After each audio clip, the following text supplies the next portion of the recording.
उनके हमने मासेस पढ़े, उनके मासेस पढ़ने के बाद मेहुल हमने पढ़ा उनका चार्ज क्या होता है, चार्ज फिर पढ़ने के बाद हमने पढ़ा E बाय एम क्या होता है, E बाय एम क्या था चार्ज अपॉन मास रेशियो, उसकी वैल्यूज पढ़ी। फिर हमने पढ़ा चार मॉडल्स होते हैं, पहला कौन सा मॉडल था, थॉमसन मॉडल जिसको हम प्लम पुडिंग मॉडल भी कहते हैं, दूसरा मॉडल था रदरफोर्ड जिसको हम न्यूक्लियर मॉडल भी कहते हैं, तीसरा था बोहर पढ़ना है, चौथा है हाइड्रोजन मॉडल को भी पढ़ना है। हमने कल रदरफोर्ड का आधा का टॉपिक कर लिया था, राइट है। तो आज करना है हमने गुरकीरत रदरफोर्ड क्वांटिटी। सो लिख लीजिए मेरे साथ, Rutherford model of an atom.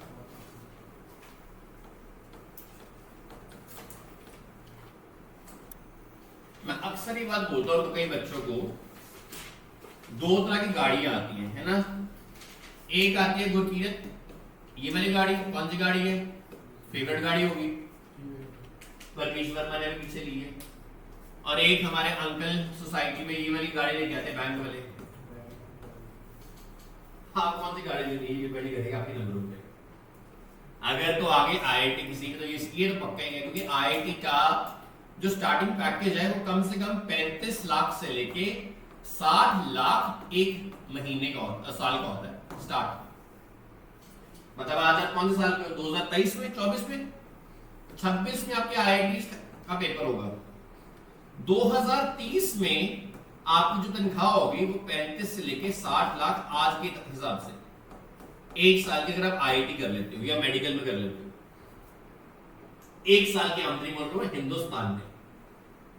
आपका कोई दोस्त मित्र होगा, वो कर रहा होगा मेरा 1 करोड़ रुपए कमा रहा हूं ऑस्ट्रेलिया में, मान लो इंडियन करेंसी में, या अमेरिका के अंदर वो कहता है मैं 1 करोड़ कमा रहा हूं, क्योंकि मैंने अमेरिका 4 साल काम किया है, मुझे पता है क्या होता है, INR बोल रहा हूं मैं। तो ये अगर वहां का 1 करोड़ ना हिंदुस्तान का 30 लाख होता है, क्योंकि वहां खर्चे बड़े हैं। आधी तनख्वाह तो आपकी सरकार ले जाती है टैक्स की फॉर्म में। तो ये आप कमा रहे हो सिर्फ, तो इनसे ज्यादा पैसे कमा लेते हो आप एक साल में। अगर आप आईआईटी या मेडिकल क्लियर होता है तो फिर ये तो आई जाएगी, है ना सर, नहीं तो फिर इस पे आना पड़ेगा। मर्जी आपकी है किसमें घुमाना आपने सबको।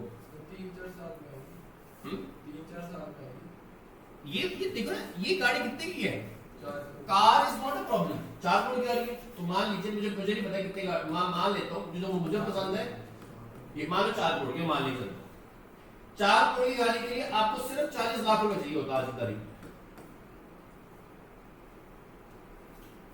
अगर मैंने फॉर एग्जांपल मेरी वाइफ को रेड कलर की मर्सिडीज जो मेबैक है वो बहुत पसंद है, हम पीछे पता करने गए थे जलंधर में, तो जितने की गाड़ी देते हैं 10% दे दो, बाकी गाड़ी ले जाओ। हम लोग गाड़ी देने इज नॉट द प्रॉब्लम, बहुत इजी है, बट आपके जो बैंक स्टेटमेंट्स होती है ना वो बताती है गाड़ी ले पाओगे नहीं ले पाओगे। अगर आपकी स्टार्टिंग सैलरी ये है तो आपको घर आके आपको दवाई बना के गाड़ी लेके जाएंगे, यानी सब कुछ ले जाओ हमारा। ये 60 लाख एक साल का, आप सो एक महीना कितना हो गया, 5 लाख। कितने साल की उम्र में, आप कितने साल की होगी, 15, 16 मान के चलते, 2024 2030 में कितने साल होते हैं, 6 साल, 16 6 22 साल में 5 लाख महीना है। बट उसके लिए क्या करना पड़ेगा, पहले ये 2 साल जो इसके लिए मेहनत करनी पड़ेगी। मेरी एक फ्रेंड है, वो ना वॉटन से पढ़ी है, वॉटन एक बहुत बड़ा स्कूल है अमेरिका के अंदर, बिजनेस स्कूल है, बिजनेस स्कूल होता है जहां एमबीए होती है।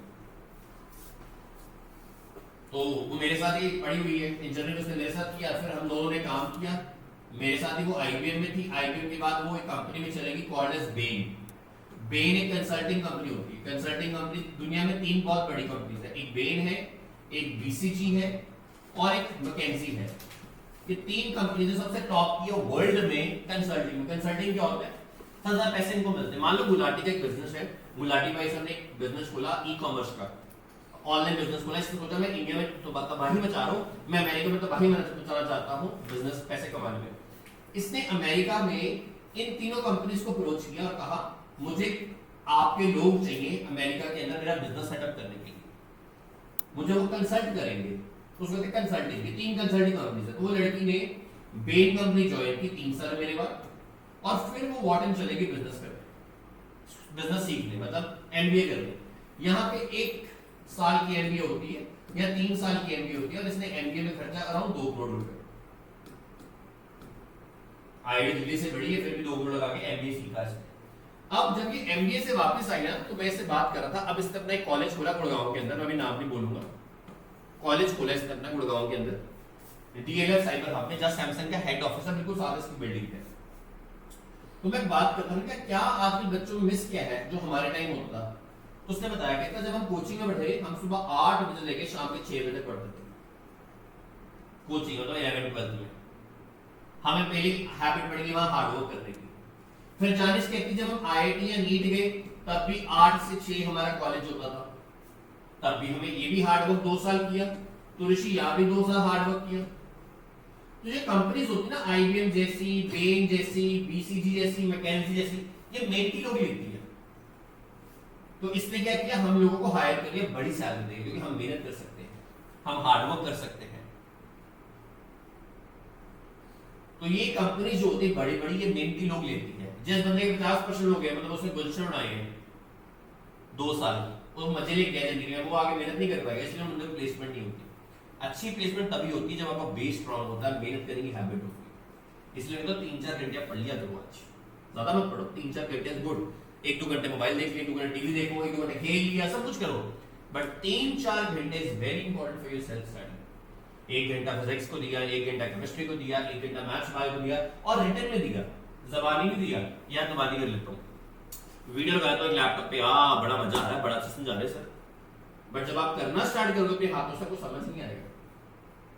राइट, चलो कमिंग बैक करते हैं रदरफोर्ड, इसके ऊपर काम करते हैं। रदरफोर्ड मॉडल में हमने काफी कुछ कल कर दिया था।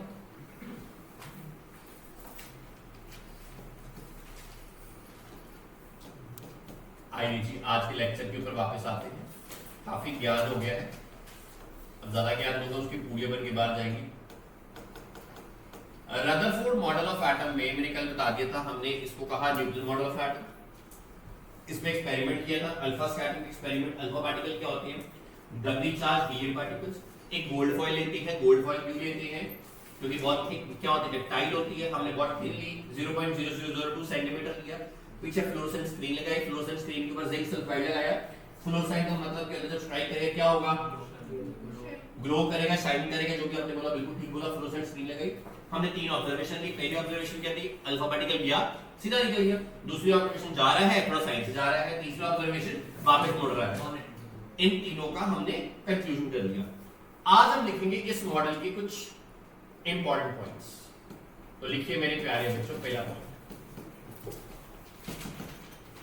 रदरफोर्ड मॉडल का पहला पॉइंट लिखिए, बहुत ही इंपॉर्टेंट है मेरे प्यारे बच्चों। लिखिए first point, very very important,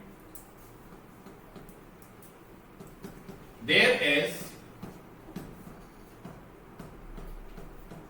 a heavy positively charged mass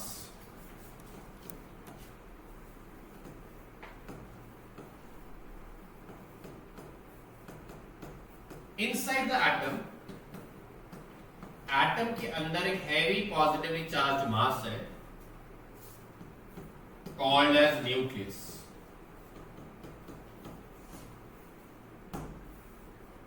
second, अगर मैं डायमीटर लूं of to the nucleus to the atom, दोनों की रेशियो ले लूं, डायमीटर ऑफ न्यूक्लियस और डायमीटर ऑफ एटम की रेशियो ले लें। जब हमें साइंटिस्ट ने कैलकुलेट करके बताई, बड़े इंटरेस्टिंग वैल्यू आई मेरे प्यारे बच्चों। इसकी value I 10 to the power -13 और इसकी power I 10 to the power -8। हमने सॉल्व किया, गुलाटे कितना आ गए भाई, 10 to the power -5। कभी कभी पेपर में ये भी पूछ लेते हैं, डायमीटर ऑफ एटम ऊपर ले लेंगे अगर तो तुरशी नीचे क्या आ जाएगा, डायमीटर ऑफ न्यूक्लियस। अगर न्यूक्लियस नीचे आया तो क्या होगा मेरे प्यारे बच्चों, 10 raised to power 5, जाने उल्टा हो जाएगा। अगर मेरे वॉल्यूम निकालना है, जो एटम होता है वो स्फेरिकल इन शेप होता है, पहले समझ लेना ये बात। एटम कौन सी शेप का होता है, एटम इज स्फेरिकल, तो इसका जो वॉल्यूम निकालेंगे स्फीयर का, Srishti, it is always 4/3 pi r cube।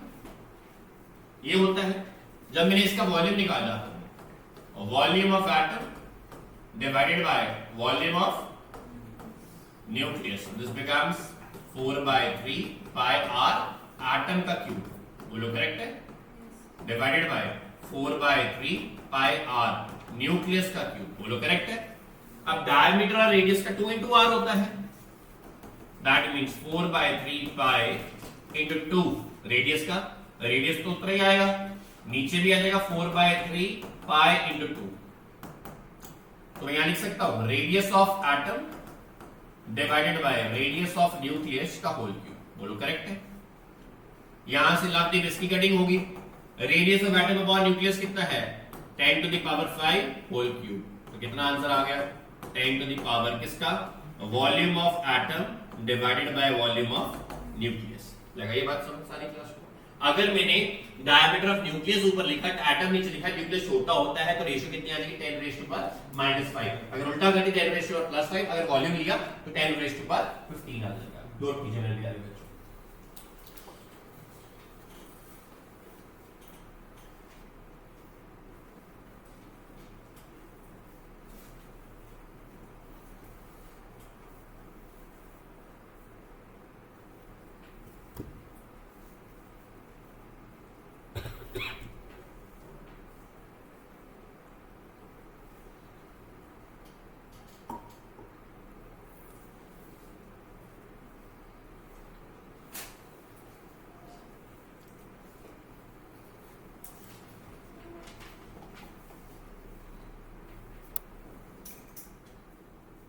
Clear है मेरे बच्चे? यहां तक किसी को प्रॉब्लम मेरे से पूछ सकता है मेरा प्यारा बच्चा, कोई भी किसी को प्रॉब्लम है?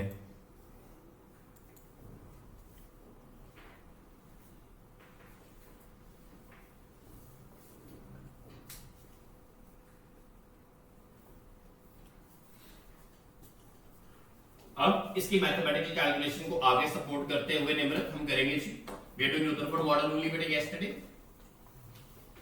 अब जरा आप बोर्ड पे देखते हैं अच्छे से बच्चे, ये हमारे पास एक एटम आया, राइट, हमारे पास एक एटम आया, एटम के अंदर हमारे पास क्या होगा न्यूक्लियस, ये न्यूक्लियस बाहर वाला एटम, मैंने कल क्लास में करवाया था, ये वाली स्पेस को क्या कहते हो जानिश, एक्स्ट्रा न्यूक्लियर स्पेस में भी पढ़ा था घर जाके, this is called as extra nuclear space. अब यहां पे इंपॉर्टेंट पॉइंट आएगा, जरा ध्यान से समझना जो बताने वाला हूं, ये कल करवा देते हैं, राइट। तो ऋषि और अग्रवाल जी यहां पे कौन आएंगे घूमेंगे, इलेक्ट्रॉन्स घूमेंगे। अब ये जो इलेक्ट्रॉन्स होते हैं ना, दे revolve around the nucleus in the outermost orbit, ये बाहर वाले ऑर्बिट में रोटेट करना स्टार्ट कर देते हैं, राइट सृष्टि। फिजिक्स कहती है लाती, फिजिक्स कहती है इन दोनों के बीच में अट्रैक्शन होगी, अट्रैक्शन होगी, क्यों? क्योंकि जो न्यूक्लियस होता है वो हमेशा पॉजिटिव चार्ज होता है। ये वाला चार्ज कौन सा होता है, ये वाला चार्ज कौन सा है नेगेटिव, इलेक्ट्रॉन्स में नेगेटिव चार्ज होता है। इसके बीच में एक फोर्स ऑफ अट्रैक्शन होती है। ये फोर्स ऑफ अट्रैक्शन क्यों होती है? बिकॉज पॉजिटिव और नेगेटिव के बीच में अट्रैक्शन होती है, करेक्ट है। जब कोई भी ऑब्जेक्ट फिजिक्स कहता है सर्कुलर मोशन में होता है, उस पे दो फोर्सेस एक्ट करती हैं। तो बता सकते कौन कौन सी फोर्स? बोलना नहीं है, हाथ खड़ा करना है। जब एक ऑब्जेक्ट सर्कुलर मोशन में होता है, दूसरी, इसके अलावा नाइन्थ में करवाते हैं सेंट्रीफ्यूगल फोर्स करते हैं। दो फोर्सेस एक्ट करते हैं, एक सेंट्रीपिटल फोर्स होती है, सेंट्रीपिटल फोर्स पूरा लिखता हूं नाम, आपको गड़बड़ नहीं होगी। सो एक सेंट्रीपिटल होती है और एक फोर्स कौन सी होती है मेरे बच्चों? Centrifugal force. निम्रत जो सेंट्रीफ्यूगल फोर्स होती है ना, वो इमेजिनरी फोर्स होती है, उसको सूडो फोर्स कहते हैं। सूडो का मतलब जैसे मान लीजिए एक बच्चे को रात को सोते हो सपने आते हैं लवली भूत के। अब इसका मतलब क्या हुआ अर्श? क्या वो सच में भूत है? नहीं है, सूडो भूत है। एक बच्चे को सच में सपने आ रहे रात को कि मुझे जी वैगन मिलेगी, अभी थोड़ा मिलेगी, आईटी के बाद मिलेगी, और सूडो आ रही है वैगन, तो उसको कहते हैं इमेजिनरी गुड की है। Pseudo force is imaginary force, physics में ऐसा कहते हैं। बट खुश होने की बात यह सेंट्रीपिटल फोर्स जो होती है वो फोर्स ऑफ अट्रैक्शन होती है, क्योंकि दो ये फोर्स ऑफ अट्रैक्शन होती है। फिजिक्स कहती है अगर एक ऑब्जेक्ट इधर जाएगा ये तभी जाएगा, ये एक्शन है अगर, तो अगर इसकी ऑपोजिट डायरेक्शन में क्या मिलेगा इसको, reaction. Action and reaction, yes और नो? एक्शन और रिएक्शन हमेशा ऑपोजिट होता है, साइन भी ऑपोजिट होता है। अब फोर्स ऑफ डायरेक्शन की जगह यहां पे जो आपको फोर्स मिल रही है, this is the centripetal force. इसको सेंट्रीपिटल फोर्स कहते हैं और इसको सेंट्रीफ्यूगल फोर्स मिलती है। अब सेंट्रीफ्यूगल फोर्स किसको मिलेगी, जब ये इलेक्ट्रॉन मूव करेगा इसके ऊपर टेंजेंशियल फोर्स लगती है। कौन सी फोर्स लगती है, टेंजेंशियल। टेंजेंशियल का मतलब उसके 90 डिग्री पे, और उस फोर्स को हम सेंट्रीफ्यूगल फोर्स कहते हैं। कौन सी फोर्स कहते हैं, अगर सेंट्रीफ्यूगल फोर्स सेंट्रीपिटल फोर्स के बराबर होती है तभी एक ऑब्जेक्ट सर्कुलर मोशन में रोटेट करता है। अगर सेंट्रीपिटल फोर्स सेंट्रीफ्यूगल फोर्स के बराबर नहीं होती वो कभी भी रोटेट नहीं कर पाता। सेंट्रीपिटल फोर्स का एक बड़ा सिंपल फॉर्मूला है, बचपन में सिखाते हैं, आपको पता होना चाहिए। फिजिक्स का फॉर्मूला है mv²/r। फिजिक्स में केमिस्ट्री में काम नहीं करेगा, बहुत आगे काम आएगा। तो सेंट्रीपिटल फोर्स और सेंट्रीफ्यूगल फोर्स अगर बराबर है तो ऑब्जेक्ट या न्यूक्लियस या इलेक्ट्रॉन्स रोटेट करेंगे, नहीं तो नहीं कर सकते। एक सर्कुलर हमारा सोलर सिस्टम है, सूरज बीच में है, साथ में आस पड़ोस में कौन है, प्लैनेट्स, वो रोटेट कर रहे हैं। क्यों कर रहे हैं, क्योंकि सेंट्रीफ्यूगल फोर्स लग रही है, सेंट्रीपिटल फोर्स लग रही है, दोनों बराबर है। उस केस में रोटेट करेंगे नहीं तो नहीं करेंगे। लगा सारी क्लास को समझ? तो कभी भी सर्कुलर मोशन करनी है, ये दोनों फोर्सेस का बैलेंस होना बहुत जरूरी है। इस फोर्स का फॉर्मूला mv²/r है, तो इसका फॉर्मूला भी mv²/r बन जाएगा। लगा सारी क्लास को समझ? तो ये था बेसिक कॉन्सेप्ट। अब इसमें गलती क्या है, अच्छा यहां पे ये इलेक्ट्रॉन्स को प्लैनेट्स के साथ अज्यूम करते हैं, तो इसके सब प्लैनेटरी इलेक्ट्रॉन्स भी कहते हैं। कौन से इलेक्ट्रॉन्स कहते हैं, कौन से इलेक्ट्रॉन्स कहते हैं, प्लैनेटरी इलेक्ट्रॉन्स। कौन से इलेक्ट्रॉन्स कहते हैं, कौन से इलेक्ट्रॉन्स कहते हैं, क्यों, क्योंकि सोलर सिस्टम की तरह हम अज्यूम करते हैं। अब ये तो हो गया इसकी खासियत। अब आते हैं जिसके ड्रॉबैक्स। इसके ड्रॉबैक्स में कुछ डायग्राम से आ सकते हैं, बट मैं डायग्राम दोबारा बनाऊंगा ताकि आपको कंफ्यूजन ना हो। ये फिर कौन आ गया, हमारा एटम आ गया। एटम के अंदर हमारे पास इलेक्ट्रॉन्स हैं और यहां पे कौन है, न्यूक्लियस के ऊपर चार्ज भी अभी बताया। किसी ने पूछा न्यूक्लियस पॉजिटिव क्यों होता है, वैसे तो पता होना चाहिए, नहीं पता मैं बता दूं, क्योंकि न्यूक्लियस के अंदर जिसको नहीं पता, एक तो प्रोटॉन्स होते हैं और दूसरे कौन होते हैं, न्यूट्रॉन्स। अब न्यूट्रॉन्स के ऊपर कोई चार्ज नहीं होता और प्रोटॉन्स के ऊपर, इसलिए जो हमारा न्यूक्लियस होता है उसके ऊपर चार्ज कौन सा आता है, लगा सारी क्लास, तो पॉजिटिव चार्ज होता है। सृष्टि हमारे पास यहां पे कौन होता है, इलेक्ट्रॉन्स होते हैं बाहर, अभी सर आपने बोला। इसके बाद इलेक्ट्रॉन्स होते हैं,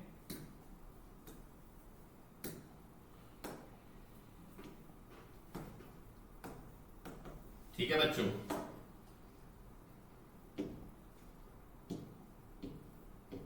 ये इलेक्ट्रॉन्स है मान लीजिए,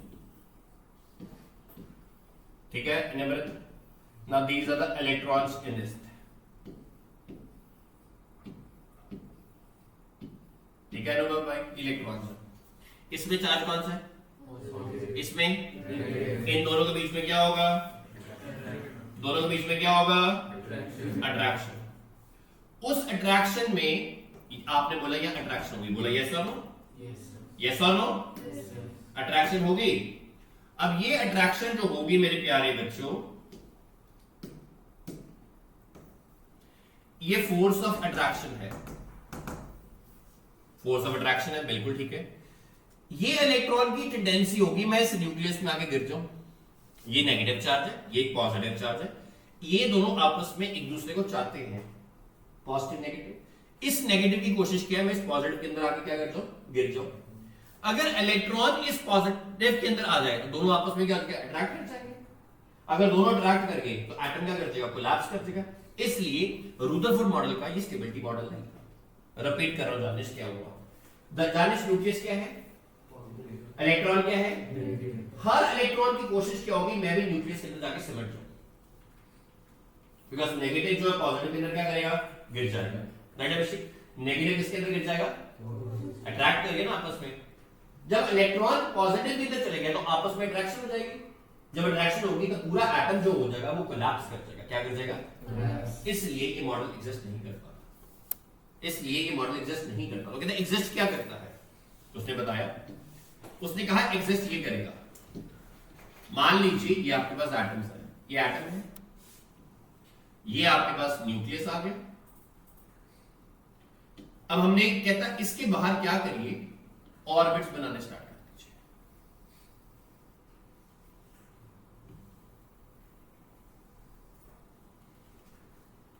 अच्छा अब क्या होगा भाई, ऑर्बिट बनाने से यहां पे इलेक्ट्रॉन, इलेक्ट्रॉन, दो electrons, electron, electron, electron, electron, electron, electron बनने स्टार्ट हो गए।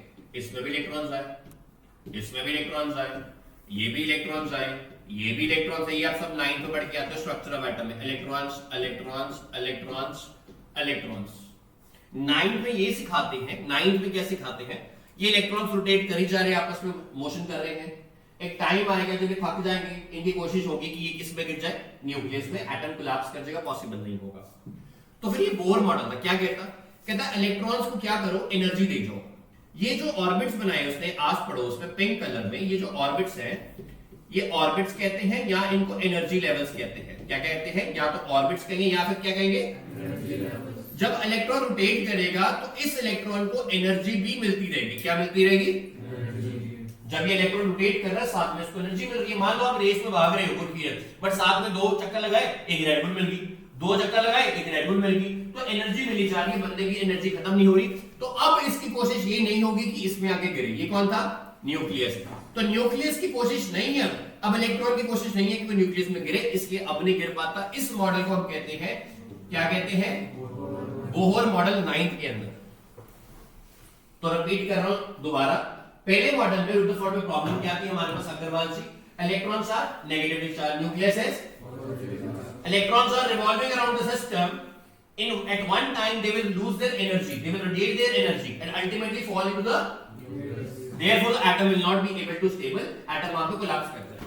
but in the Bohr model what it suggests, Bohr ने सजेस्ट किया, बोहर कहता कि भाई साहब क्या करो, हर इलेक्ट्रॉन को एक एनर्जी और दे दो। क्या दे दो? एनर्जी और। अब वो इलेक्ट्रॉन जब रोटेट करेगा जैसे तब उसको साथ साथ क्या मिलेगी, उसकी एनर्जी खत्म होगी नहीं, वो नीचे गिरेगा नहीं, एटम क्या बन जाएगा, स्टेबल बन जाएगा। लगा सारी क्लास को? नोट कीजिए मेरे प्यारे।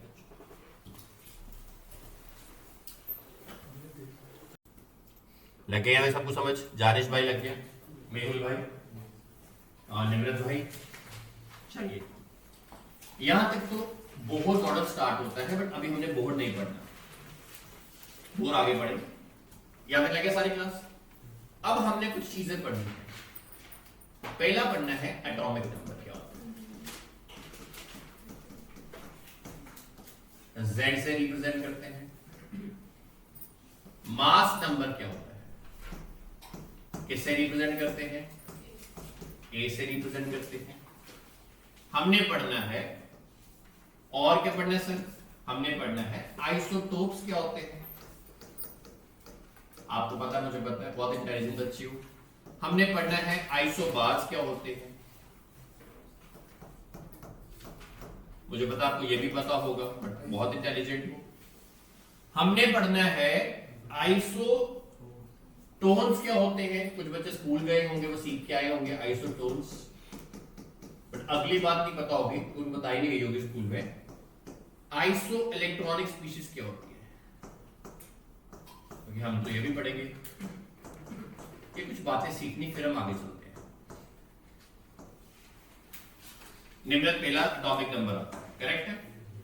एटॉमिक नंबर जो था Z से रिप्रेजेंट करते हैं।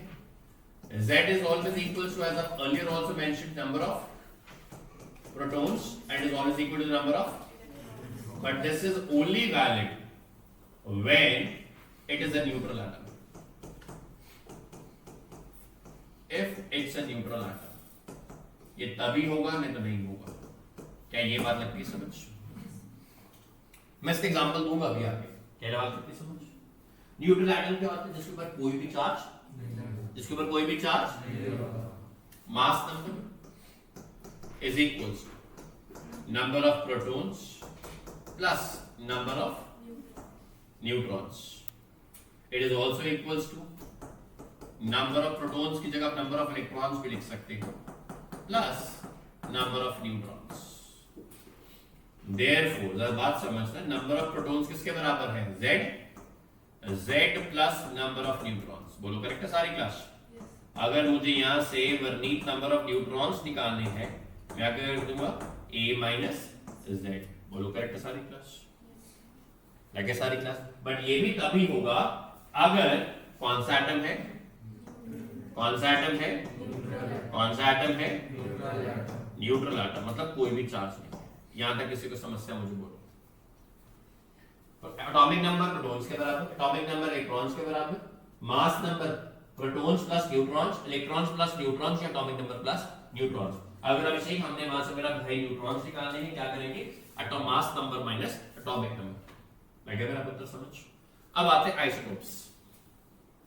आइसोटोप्स वो होते हैं जिनका एटॉमिक नंबर सेम होता है। Elements having same atomic number but different mass number। Correct है सारी क्लास? जिनका एटॉमिक नंबर क्या हो? सेम, मास नंबर क्या हो? सबसे इंपॉर्टेंट पॉइंट ये आइसोटोप्स की सिमिलर केमिकल प्रॉपर्टीज होती है। Isotopes have similar chemical properties. Varnit किसी ने पूछा ऐसा क्यों, क्या कारण है सिमिलर केमिकल प्रॉपर्टीज का? तो कारण पता लगा क्योंकि इनके पास सेम वैलेंस इलेक्ट्रॉन्स होते हैं। क्या होते हैं? सेम। इसलिए केमिकल प्रॉपर्टीज क्या होती है? सिमिलर। सेम नहीं होती, सिमिलर होती है। एग्जांपल के तौर पे दो तीन एग्जांपल की बात करूं। एग्जांपल के तौर पे आप ले लीजिए सबसे पहले हाइड्रोजन एग्जांपल। हाइड्रोजन के 3 आइसोटोप्स हैं। अंश पहला प्रोटियम, दूसरा अंश ड्यूट्रियम और निम्रत भाई तीसरा ट्रिटियम। ठीक है लोगों? अंश जब मैंने पहला बात किया प्रोटियम के बारे, ये ड्यूट्रियम और ये क्या है? ट्रिटियम। जब भी आप किसी एलिमेंट को रिप्रेजेंट करते हो याद रख लीजिए, x है तो नीचे हमेशा आता है z, ऊपर क्या आता है? हमेशा। इसका मतलब क्या हो गया? इसमें a कितना है? 1, z कितना है? मतलब z अगर 1 है तो प्रोटॉन्स भी 1 हो गए, इलेक्ट्रॉन्स भी 1 हो गए। ये सब अगर मैं न्यूट्रॉन्स निकालने हैं, न्यूट्रॉन्स निकालने का विशाल तौर पे फॉर्मूला क्या है? a माइनस 1 माइनस, तो n कितना आ गया भाई? पूरी केमिस्ट्री में एक लौता एलिमेंट है हाइड्रोजन का, एक आइसोटोप प्रोटियम, जिसमें न्यूट्रॉन जीरो होता और कोई एग्जिस्ट ही नहीं करता। तो अगर पेपर में क्या सवाल आ जाए, name one element which has neutron zero, तो व्हाट विल यू राइट? गलत, हाइड्रोजन भी गलत है। An isotope of hydrogen called as protium, क्योंकि हाइड्रोजन में किसमें न्यूट्रॉन आएगा? 1। इसमें न्यूट्रॉन कितना है? ये तो हाइड्रोजन है, कितना आएगा? प्रोटियम एलिमेंट नहीं है, प्रोटियम आइसोटोप है, तो जवाब होगा an isotope of hydrogen called as. अब इसमें देखो मास नंबर कितना मेरे भाई? 2, z एटॉमिक नंबर कितना है? तो न्यूट्रॉन जैसे मैं निकाला, क्या निकालेंगे? a माइनस कितना आ गया? 2 माइनस, लगा सारी क्लास? यहां पे आ जाओ, a कितना है, z कितना है, न्यूट्रॉन कितना हो गया? a माइनस z, 3 माइनस 1 कितना होता है? लगा सारी क्लास को समझ? लगे सारी क्लास को समझ? तो पेपर में याद रखना है एक ही ऐसा एलिमेंट है जिसका आइसोटोप जो है उसका न्यूट्रॉन जीरो होता है। वो कौन सा है? हाइड्रोजन का आइसोटोप, उसका नाम क्या है? क्या नाम है? प्रोटीन। बोलो प्रोटीन। लगा सारी क्लास को समझ? ये एक एग्जांपल है। कुछ और एग्जांपल इसके आइसोटोप के, जैसे क्लोरीन ले सकते हो। एक क्लोरीन होता है 1735 और एक क्लोरीन है 1737। वर्निक इसमें प्रोटॉन्स कितने आए? 17। इलेक्ट्रॉन्स कितने आए? न्यूट्रॉन्स कितने आएंगे? a minus z। तो 35 माइनस 17 कितने आ गए न्यूट्रॉन्स? करेक्ट है। इसमें प्रोटॉन्स कितने आए मेरे बच्चों? 17। इलेक्ट्रॉन्स कितने आए?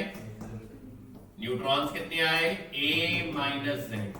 तो 37 माइनस 17 कितना आंसर आ गया बेटा? बोलो ये करेक्ट है सारी क्लास?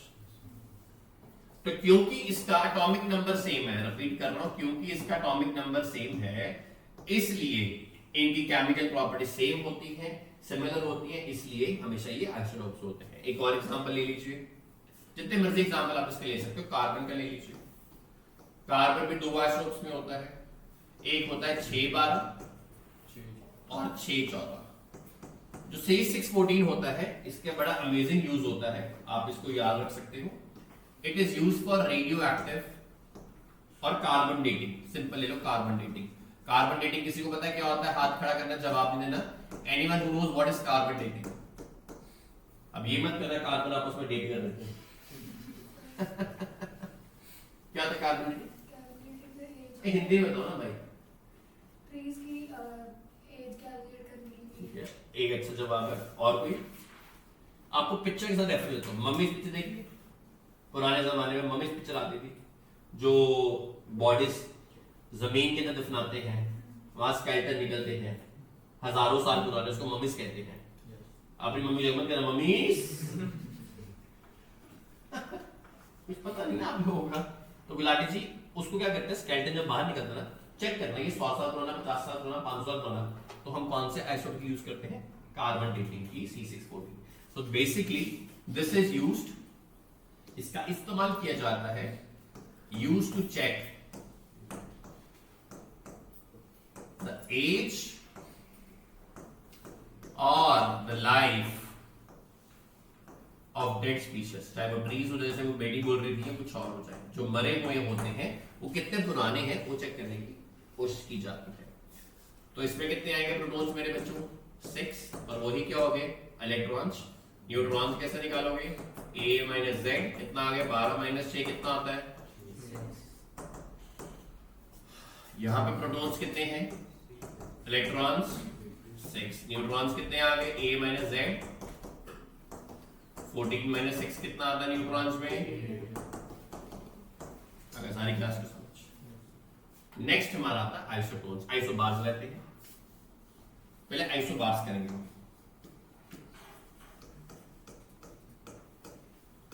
आइसोबार्स जिनका मेरे प्यारे बच्चों सेम एटॉमिक नंबर होता है, सेम मास नंबर,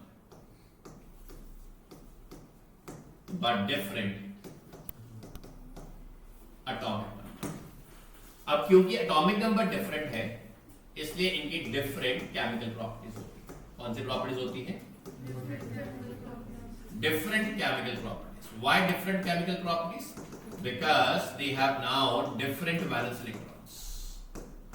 इनके वैलेंस इलेक्ट्रॉन जो है वो चेंज हो गए हैं। एग्जाम्पल के तौर पे करिएगा मेरा बैक।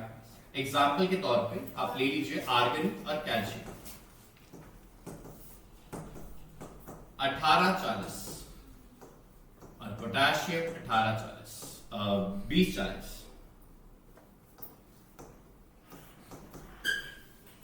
अब क्या हुआ? वर्नी नीचे वाले में, इसमें एटॉमिक नंबर कितना है? मास नंबर कितना है? एटॉमिक नंबर, मास नंबर, क्योंकि ये दोनों सेम है इसलिए दे बिकम आइसोमर्स। लगा सारी क्लास को समझ? जिनका क्या होता है? Mass number same, atomic number different, उनको हम क्या कहते हैं गुलाटी भाई sir? Isobars. Is this clear everyone? यहां तक कोई प्रॉब्लम? फिर मैं आगे करवाता हूं। हाँ जी, anyone having a problem till here? अब आ गया आइसोटोन्स। आइसोटोन्स जो होते हैं वो होते हैं जिनके सेम नंबर ऑफ न्यूट्रॉन। क्या होता है जिनके same number of? For example देता हूं इसका। आर्गन 1848। दूसरा आ गया पोटेशियम 1939। 1939। अच्छा अब यहां देखिए Z कितना बेटा यहां पे 18, मास नंबर कितना है 40। अच्छा आप ये मत लो, ये हो जाएगा 22 हो जाएगा, मैं चेंज करता हूँ एक सेकंड। आप कैल्शियम लीजिए, ठीक है मेरे प्यारे बच्चों, ये 20 आ गया। यहां पे Z कितना है 19, यहां पे मास नंबर कितना है 39। अब न्यूट्रॉन्स कितना है 40 माइनस 20, कितना आंसर आया। यहां पे न्यूट्रॉन्स कितना है 39 माइनस 19, कितना आंसर आ गया। लगा सारी क्लास को समझ। यहां तक किसी को प्रॉब्लम मुझे बताओ, एनीवन हैविंग अ प्रॉब्लम। तो आइसोटोन्स क्या होते हैं जिनके सेम नंबर ऑफ क्या होते हैं न्यूट्रॉन्स। आइसोइलेक्ट्रॉनिक स्पीशीज क्या होती है जिनके पास सेम इलेक्ट्रॉन्स हो। क्या सेम हो, जिनके पास सेम क्या हो, दोबारा बोलो, दोबारा बोलिए, दोबारा बोलिए, दोबारा बोलिए, दोबारा बोलिए। जैसे कि वनिक Na positive, magnesium +2, F negative, aluminium +3, O-2। कैसे प्रूव करूं सर, यहां से करते हैं। सोडियम एटॉमिक नंबर 11 होता है, करेक्ट है। अब जो मैं करने लगा हूं ध्यान समझना सारे बच्चे, गुरकीरत अगर ऊपर पॉजिटिव चार्ज हो तो जब इलेक्ट्रॉन्स निकालते हैं उसमें से एक माइनस कर देते हैं अगर पॉजिटिव चार्ज हो तो कितने आगे। प्रोटॉन्स हमेशा एटॉमिक नंबर के सेम रहते हैं, ठीक, एटॉमिक नंबर इसका 12 होता है। फर्स्ट 30 एटॉमिक नंबर आपको आने चाहिए बच्चों, फर्स्ट 30 एटॉमिक नंबर क्या आने चाहिए आपको आने चाहिए। यहां पे इलेक्ट्रॉन्स कितने आ गए 2 है, माइनस कर दे, कितना आ गया 10। प्रोटॉन्स क्या होते हैं 12। एटॉमिक नंबर इसका कितना होता है 9। अब क्या करना है गुरकीरत, अगर नेगेटिव चार्ज है, अगर क्या है दोबारा बोलो, दोबारा बोलिए, तो हमेशा इलेक्ट्रॉन्स प्लस करने हैं, एक प्लस कर दो, कितने आ गए प्रोटॉन्स। एटॉमिक नंबर कितने आए, एटॉमिक नंबर इसका 13 होता है। इलेक्ट्रॉन्स 3 माइनस, कितने आ गए प्रोटॉन्स एटॉमिक नंबर के बराबर। एटॉमिक नंबर यहां पे 8, इलेक्ट्रॉन्स कितने आ गए 2 प्लस कर देंगे 10, प्रोटॉन्स कितने आ गए एटॉमिक नंबर के बराबर, कितने हो गए 8। लगाइए बात समझ। तो हमेशा विषय दोबारा बता रहा हूं, अगर नेगेटिव चार्ज है, जितना भी नेगेटिव चार्ज वो एटॉमिक नंबर में प्लस कर दो, वो इलेक्ट्रॉन आ जाएंगे। जितना भी पॉजिटिव चार्ज वो एटॉमिक नंबर से माइनस कर दीजिए, वो क्या आ जाएंगे इलेक्ट्रॉन। जिस स्पीशीज के इलेक्ट्रॉन सेम होते हैं उस स्पीशीज को क्या कहते हैं आइसो इलेक्ट्रॉनिक स्पीशीज। बोलो मेरे से क्या कहते हैं आइसो इलेक्ट्रॉनिक स्पीशीज। अगर सारी क्लास नोट कीजिए, नोट कीजिए मेरे प्यारे बच्चों। यस नियॉन के तो क्या होता है, करे वर्दी लव करे बेटे, आओ जी गुड किया। अगर राजी आती है बेटे होगा। फर्स्ट सवाल, calculate the mass of 1 mole of, calculate the mass of 1 mole of. पहले न्यूट्रॉन का मास पता होना चाहिए, प्लीज एवरीवन ने क्लास में लिखवाया मास ऑफ 1 न्यूट्रॉन। बोलो कितना है 1.10 रेज़ टू पावर, बेटा वो चार्ज होता है, मैं बोल रहा हूँ गलत बोल रहा है भाई, -24 7 ग्राम्स या 24 केजीज भी ले सकते हैं। मास ऑफ 1 मोल, वो आप जो बोल रहे हो चार्ज होता है, ठीक है। Mass of 1 mole of neutrons, 1 mole में कितने होते हैं multiplied by 1.67 10 raise to power. जब आप सॉल्व कर लोगे आपका ये आंसर रफली जो बनेगा वो 1.67 08 kg बन जाएगा। लगा सारी क्लास को समझ? पक्का सारी क्लास 100% है? पक्का मेरे प्यारे बच्चों? नेक्स्ट आ रही है एक छोटा सा मिस्टेक है यहाँ ना -27 होना केजेस में, ग्राम होता है, और अगर आप केजेस में ले रहे हो तो यहाँ बच जाएगा 10⁻³ केजेस। ठीक है सारी चीज जानिश नेक्स्ट देख लो बेटा, पहले फिर कर ले। इतने ग्राम ऑफ फॉस्फोरस में कैलकुलेशंस को इजी करने के लिए मैं 30 कर रहा हूँ। इतने ग्राम में पहले देखो मोल्स कितने आते हैं। नंबर ऑफ मोल्स का विशाल सर ने फॉर्मूला लिखवाया, क्या होता है? Given mass over given mass of 0.18, molar mass of 30। Gurkirat calculation 18 into 10⁻⁻² upon 30, 3.5 होता 0.6।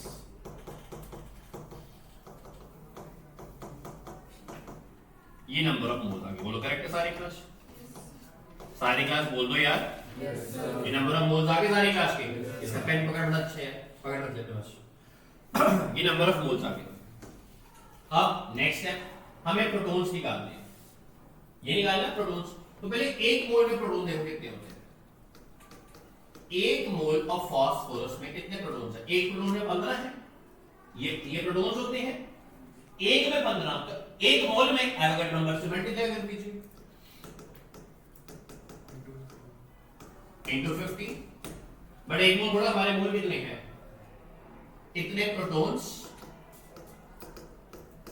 इतने इलेक्ट्रॉन्स, करेक्ट है, और इतने ही क्या है? न्यूट्रॉन्स। बोलो करेक्ट है सारी क्लास? पक्का? तो अब हमारे पास कितने मोल्स हैं? 10⁻³ मोल्स। तो 6.02 into 10⁻23 into 50 into 6 into 10⁻³ यही प्रोटॉन्स है, यही इलेक्ट्रॉन्स है, और यही क्या है? न्यूट्रॉन्स। लगा सारी क्लास को समझ? ये किसी को नहीं लगा समझ फिर से दोबारा पूछ सकता है। तो पहले हमारे पास हमेशा गिवन मास था, हमने गिवन मास से क्या निकाल दिया? Molar mass. मोलर मास से हमारे मोल्स आ गए। एक मोल में 15 से मल्टीप्लाई क्यों किया? क्योंकि इसका मोलर एटॉमिक नंबर कितना है? 15। तो 15 ही इसमें प्रोटॉन होंगे, 15 ही इसमें क्या होंगे? इलेक्ट्रॉन। न्यूट्रॉन कैसे करते हैं? दोनों को माइनस करते हैं, मास नंबर एटॉमिक नंबर, वो भी 15 आ जाएंगे। लगा सारी क्लास को समझ? पहले n-3 आयन में देखो, 1n-3 में कितने इलेक्ट्रॉन्स हैं? नाइट्रोजन का एटॉमिक नंबर था 7 और ये 14। 7 ये इलेक्ट्रॉन्स हो गए, 3 ये हो गए, और इलेक्ट्रॉन्स कितने हो गए? सारे बोलो। ये स्टेप समझ आता है कि नहीं आता? पहले मैं आगे नहीं जाऊंगा। 10 वाला स्टेप इस क्लास में किसी को नहीं समझ आया मुझसे पूछो, दोबारा बताओ। चलो नाइट्रोजन में आप बताओ इलेक्ट्रॉन्स कितने हैं? एटॉमिक नंबर के बराबर होता है। एटॉमिक नंबर कितना भाई यहां पे? मैंने कहा जितना नेगेटिव उतना प्लस कर दो। 7 + 3 कितना हुआ? 10 इलेक्ट्रॉन आ गया। अब मुझे कितने में निकालने हैं? सृष्टि 1 मोल ऑफ n-3 में निकालने ना। तो क्या करूंगा? एवोगाड्रो से मल्टीप्लाई बाय 10 इलेक्ट्रॉन्स। कितना आ गया? बोलो करेक्ट है सारी क्लास? नहीं करेक्ट तो मैं दोबारा पूछ सकते हैं। नहीं करेक्ट मैं दोबारा बता सकता हूं। नहीं लगाया? अरे मुझे लग रहा नहीं है यार। पक्का है? आपको लग गया? नहीं है, दोबारा बता सकता हूं। सबको लग गया? नेक्स्ट हमारा सवाल आता है number of electrons in this. पीछे निकाला भी हमने, पहले इसमें क्या निकालेंगे? Number of moles given mass upon 0.192 upon 32. Why? Because 32 is the mass, 16 is the atomic number. 192 multiplied by 10⁻³ upon 32. Cutting कर दीजिए, 6 आता है। कितने मोल्स आ गए? 6 into 10⁻⁻। बोलो करेक्ट है सारी क्लास? यार एक बार बोल दो यस और नो। नंबर ऑफ मोल्स आ गए। अब एक मोल में कितने इलेक्ट्रॉन्स हुए? एक मोल ऑफ सल्फर में 6.02 इन 10 रेज़ टू पावर 23। तो एवोगैड्रो नंबर जो इलेक्ट्रॉन्स होते हैं मैंने अभी सिखाया पीछे किसके बराबर होते हैं? एटॉमिक नंबर के बराबर। अब कितने मोल्स है आपके पास? 6 multiplied by 10 raise to power 3 moles. Yes और नो? तो 6.02 in 10 raise to power 23 multiplied by 16 multiplied by 6 into 10 raised to power minus 3 electrons। बोलो सारी क्लास करेक्ट है? Yes, sir. सारी क्लास करेक्ट है? Yes, sir. सारी क्लास करेक्ट है? Yes, sir. Next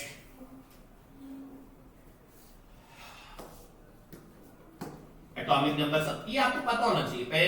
पहले 30 number from hydrogen to zinc you should know this. 17 होता है। इस Cl-1 Cl plus and Cl2 correct है। इसमें प्रोटॉन्स ये 17 है। प्रोटॉन्स कितने होंगे? Electrons neutrons 80 correct. Protons 17 electrons 17 नहीं आएंगे 16 आएंगे। ओके प्लस 1 ना। Neutron same thing. प्रोटॉन्स अब 2 है। यस और नो? डबल कर दीजिए 34। न्यूट्रल है ना भाई, इसमें कुछ नहीं होगा तो इलेक्ट्रॉन्स भी सेम रहेंगे 34। न्यूट्रॉन्स कितने हो जाएंगे? एक में कितना फर्क? 18 का। 2 में कितना फर्क आ जाएगा? 37। दोबारा देख लीजिए जिनको नहीं समझ आएगी दोबारा देख लीजिए सारे क्लास। ये 17 है तो प्रोटॉन 17, ये भी 17, ये भी 17। एक बच्चे ने मेरे से पूछा सर प्रोटॉन कभी चेंज क्यों नहीं होते? आप जब पॉजिटिव करते हो तो इलेक्ट्रॉन माइनस कर देते हो, माइनस साइन होता है तो इलेक्ट्रॉन प्लस कर देते हो। प्रोटॉन और न्यूट्रॉन को छेड़ते क्यों नहीं हो? क्या दिक्कत है? ये देखिए दिक्कत। ये कौन है? एटम। ये कौन है? अब न्यूक्लियस के अंदर यहां पे आपके पास कौन मिलेगा? यहां कौन होता? प्रोटॉन्स एंड बाहर कौन होते हैं? डी मत लिखो, यहां इलेक्ट्रॉन होते हैं। निम्रत ये जो चीज है ना ये कभी नहीं हिल सकती। जो कम ज्यादा होगा ना वो इलेक्ट्रॉन होता है हमेशा। क्यों? वो बाहर है, हमारा गर्द है, घूम जा रहा है, रोटेट कर रहा है। ये कमरे के अंदर बैठ के पढ़ रहा है कि तैयारी कर रहा है। इसका सपना जी वैगन है। इसका सपना क्या है? घूम रहा है। कभी कम कर रहे हो कभी ज्यादा कर रहे हो। इसका सपना क्या है? G wagon. आप लेट आगे पता नहीं स्टोरी क्या है इसके पीछे, बताएंगे बाद में। तो जी वैगन इसके सपना ये नहीं हिलेगा अपनी जगह से। चाहे नेगेटिव का साइन है चाहे पॉजिटिव का साइन है, ना प्रोटॉन कम होंगे ना न्यूट्रॉन कम होंगे, सिर्फ कम के ज्यादा क्या होगा? इसीलिए जब Cl नेगेटिव आया प्रोटॉन 17 न्यूट्रॉन्स 18, प्रोटॉन 17 न्यूट्रॉन्स 18, 2 हो गए 34 36। फर्क किसको पड़ा? इलेक्ट्रॉन्स को फर्क पड़ता है। लगा सारी क्लास को समझ? Anyone who did not understand I can help you. आज हम इतना ही करेंगे, यहां तक किसी को प्रॉब्लम? पक्का नोट कर लीजिए मेरे प्यारे बच्चों।